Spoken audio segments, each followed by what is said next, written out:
Namaskar, welcome to our channel. In this video, we will be discussing problems of NDA 2nd 2019, and in this video we will be discussing question number 6 to question number 10. So basically we are discussing 5 questions in each videos. Okay, and I am Keshav. Let's start. तो ये हमारा problem कह रहा है if roots of equation this are equal then which one of the following are is correct APGPA। तो सबसे पहले इस क्वेश्चन को बनाने के लिए कुछ ऑब्जर्वेशन की ज़रूरत है। तो मैं क्या करता हूँ कि इसमें एक प्रॉब्लम बनाता हूँ जिसमें आप क्वेश्चन को विजुअलाइज कर लिए और उसे आप आसानी से बना लिए। दूसरा मैं उपाय बताऊँगा जिसमें आप भले ही उतना ऑब्जर्व नहीं भी करें तो भी आप प्रॉब्लम को सॉल्व कर लेंगे, थोड़ा सा स्टेप बढ़ जाएगा। ठीक है, तो हम देखते हैं कि अगर आप इसके कोएफिशिएंट को गौर से देखें a into b minus c plus b into c minus a plus c into a minus b, अगर इस सारे को ऐड करेंगे तो ये जीरो हो जाएगा। और अगर जीरो अगर ऐसा है तो अगर इसको हम लोग अगर fx माने तो ये f1 is equal to zero आ रहा है। इसका मतलब कि गिवन क्वाड्रेटिक इक्वेशन का एक रूट 1 है, और चूंकि रूट्स इक्वल दिया हुआ है तो एक ही नहीं बल्कि alpha is equal to beta is equal to 1 आ गया।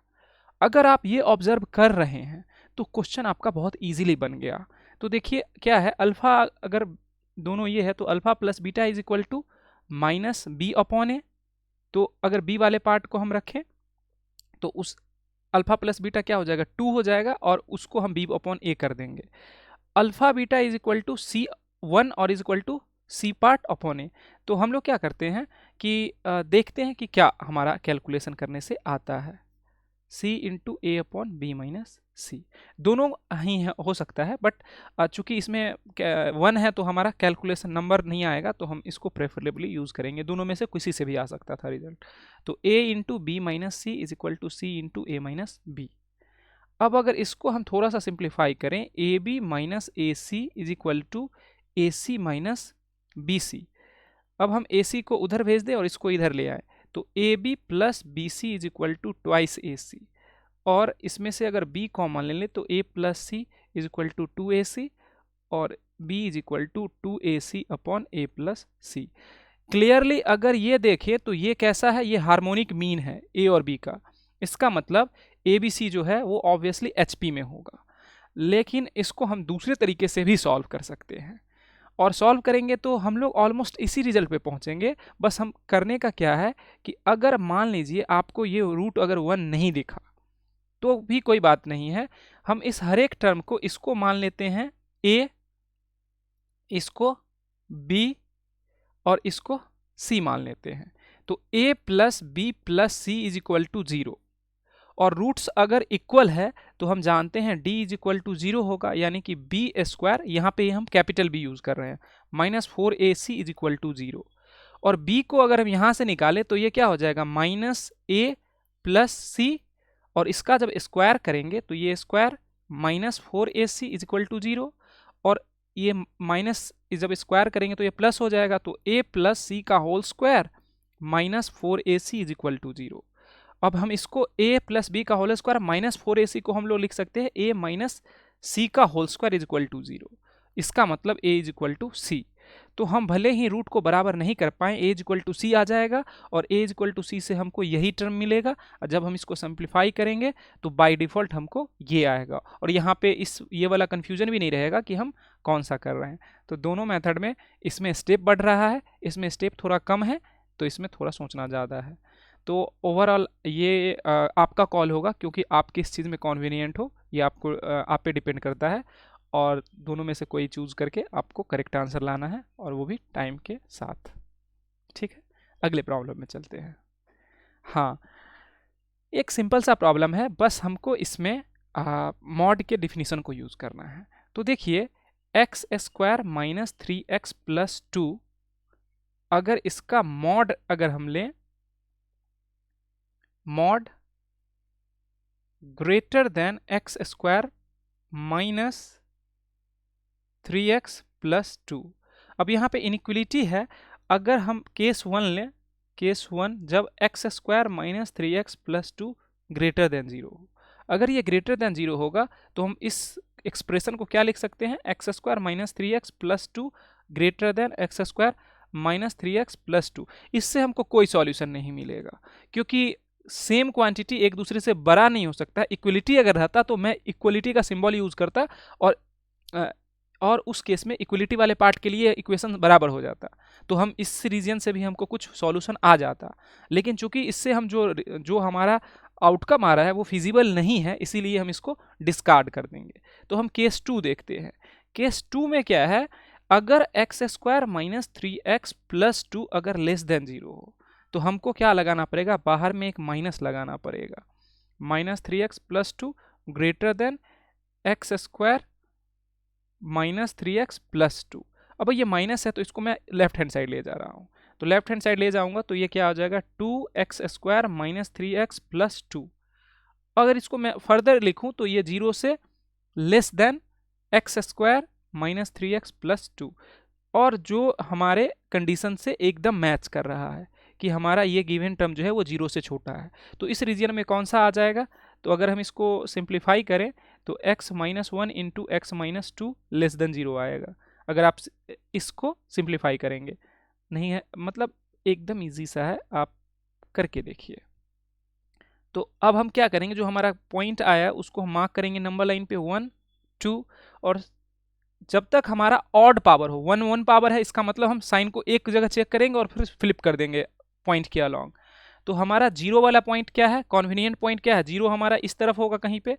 0 अगर हम इसमें डालेंगे तो ये पॉजिटिव आएगा, यानी कि हमारा साइन पॉजिटिव होगा। तो इधर निगेटिव और इधर पॉजिटिव, और इक्वलिटी यहाँ नहीं लगा हुआ है, तो हमको 1 से 2 के बीच में चाहिए, क्योंकि निगेटिव वाला रीजन लेना है और इक्वलिटी नहीं है, यानी कि x जो होगा वो 1 से 2 के बीच विदाउट इनइक्वलिटी। तो ये हमारा आंसर हो गया। ठीक है, अगले प्रॉब्लम पे चलते हैं। हाँ, क्या कह रहा है, एक ज्योमेट्रिक प्रोग्रेशन है जिसमें 200 टर्म है। The sum of odd terms of GP is m। अब देखिए हमारे पास 200 टर्म है और ऑड टर्म की बात करा, तो फर्स्ट टर्म जो हो गया वो ऑड टर्म होगा a1। a1 को हम लोग a लिखते हैं। सेकेंड a3 होगा, वो होगा ar स्क्वायर। a5 होगा ar4 एंड सो ऑन आएगा। अब अगर इवन की बात करें तो a2 is equal to ar, a3 is equal to arq, a6 is equal to ar4 and so on. अब देखिए ये हमारे पास 100 टर्म ये होगा और 100 टर्म ये होगा, तो हम इस दोनों टर्म को अब क्या करते हैं, हमसे बोला है सम बोला है, तो अगर हम इवन का टर्म का सम अगर निकालें तो मान लेते हैं इस इवन टर्म का सम s1 है, और उसको अगर निकालें तो क्या हो जाएगा, फर्स्ट टर्म a और r दोनों में r स्क्वायर है, तो r square to the power n हमारे पास 100 है, minus 1 upon r square minus 1, और ये दिया हुआ है हमको m, sum of odd terms. ठीक है, अगर इवन टर्म हम मान लेते हैं s, ये इवन का सम है और ये ऑड का सम है, तो ये कितना हो जाएगा, a r स्क्वायर और इस 100, दोनों में नंबर ऑफ टर्म 100 है, और पहला टर्म इसका क्या हो जाएगा, पहला टर्म हो जाएगा r और ये हो जाएगा r स्क्वायर माइनस 1, ये हमारा n है। अब देखिए हमसे पूछ क्या रहा है, what is it's common ratio. अब आप अगर गौर से देखिए तो इसमें ये सारा टर्म कॉमन है और एक r एक्स्ट्रा है, तो अगर हम s2 अपॉन s1 करें तो ये क्या आ जाएगा, ये हो जाएगा r to the power 200 minus 1 upon r square minus 1, और ये हो जाएगा, ये लेफ्ट हैंड साइड में क्या है, n अपॉन m, ये divided by a r to the power 200 minus 1 upon r square minus 1। मैं यहाँ लिख दे रहा हूँ, बट आप इसको दोबारा लिखने की जरूरत नहीं है, a से a कट जाएगा और ये सारा टर्म कटेगा, राइट हैंड साइड में r आएगा, यानी कि हमारा आंसर n अपॉन m आ गया। ठीक है, वहाँ पे मैं n टर्म निकाल सकता हूँ, बट उसकी ज़रूरत नहीं है, इसलिए मैं टाइम वेस्ट नहीं करना चाहता हूँ। हमारे पास हमको नंबर ऑफ टर्म ऑलरेडी पता है। ठीक है, तो r to the power n-1 से मैं वहाँ पे वैल्यू डालूंगा तो आराम से आ जाएगा 99 और इंटू 2, 99 और इंटू 2, क्योंकि आर स्क्वायर हमारा ये है, तो वो कर सकते हैं बट उसकी ज़रूरत नहीं है। हाँ, ये क्वेश्चन बहुत आसान और अच्छा क्वेश्चन है। आसान इसलिए कि आसानी से हो रहा है, और अच्छा इसलिए कि थोड़ा सा इंट्रिकेसी है। तो देखिए, सेट ए हैज़ 3 एलिमेंट, तो एन ए जो है वो है 3 और एन बी जो है वो है 6। अब हमसे पूछ रहा है then minimum number of element in a union b. तो देखिए, एन ए यूनियन बी का हमको फॉर्मूला पता है, n a plus n b minus n a intersection b. अब देखिए, हमसे क्वेश्चन पूछ रहा है मिनिमम नंबर ऑफ इसका। अगर इसका मिनिमम नंबर पूछा तो अगर जो डिडक्ट हो रहा है इसका अगर हम मैक्सिमम नंबर अगर देख लें तो इससे हमको पता चल जाएगा कि मिनिमम क्या होगा। और दोनों में अगर कॉमन अगर है तो दो केस हो सकता है, या तो ए सबसेट हो बी का या बी सबसेट हो ए का। अगर ए सबसेट बी का है तो इसमें क्या हो जाएगा, इंटरसेक्शन वाला वैल्यू जो होगा इस केस के लिए इंटरसेक्शन का वैल्यू होगा ए इंटरसेक्शन बी जो होगा, अगर ए कंटेंट बी में है तो दोनों में कॉमन ए पार्ट होगा तो 3 हो जाएगा, और अगर बी कंटेंट ए में है तो इसमें कितना हो जाएगा, number of a intersection b जो है वो 6 हो जाएगा। तो इन एनी केस हमसे पूछ रहा है इसका मिनिमम, यानी कि हम maximum value of a intersection b का मैक्सिमम वैल्यू लेंगे।